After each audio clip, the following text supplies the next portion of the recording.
ጅማንና አካባቢዋን ዛሬ ሳይሆን ብዙ አመት ወደ ኋላ ቀደም ብሎ ያዜመላት ታላቁ የጥበብ ሰው አርቲስት ነዋይ ደበበ ከሌሎች የኪነ ጥበብ ባለሙያዎች ጋር በመሆን የልማት ስራዎችን ጎብኝተዋል። በትላልቅ የልማት ፕሮጀክቶች ቀድሞ ከነበራት ገጽታ በብዙ ጥፍ የተቀየረችውን ጅማን ሲጎበኝ ልዩ ስሜት የፈጠረበት አርቲስቱ አሁን ላይ ተረስቶ የቆየን ሀብት መጠቀም የተጀመረበት መሆኑን በትዝታው መለስ ብሎ እንዲህ ይገልጸዋል። ራሱ አገሩ የሚናገር ነው ያየነው ነገር ከዚህ በፊት ጅማ ልውረድ ልደር ወይ ሳይመሽ ቀኑን ንግባ ወይ አጋር ሆነሽ ወይ ማጄ ልፈልግ አማላጅ ብለን እንደ ጻፍንለት ማለት ነው። ይሄ ጅማ እንዲህ ሳታምር ነው የጻፍነው። ዛሬ ደግሞ ብዕር ይዘን ቁጭ ብንል ምን ልንል እንችላለን ነው። የሀገሪቱን የተፈጥሮ ሀብት በማልማት ቱሪዝሙን አንዱ የኢኮኖሚ እድገት ምሰሶ የማድረግ የመንግስት የትኩረት አቅጣጫ ያልታዩ ሀብቶችን የገለጠ ትክክለኛ የልማት መንገድ መሆኑንም የኪነ ጥበብ ባለሙያዎቹ ተናግረዋል።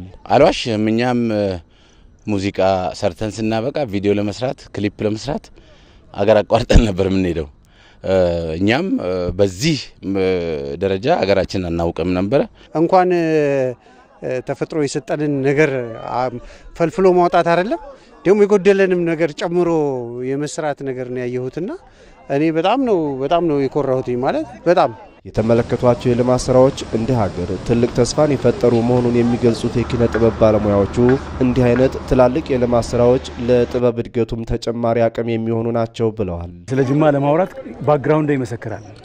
ቡናው አለ፣ የማርቀፈው አለ፣ አካባቢ እንደምታየው ሻይ ምናምን ሻይ ተክሎች አሉና እጅግ በጣም የሚያስደስት የሀገራችን ወደፊት ትልቅ ተስፋ የሚሰጥና የሚያኮራ የጥበብ ሰው ከሚሰማው የሚያየው ከአይን ደግሞ ከጆሮ አይን ይበልጣል።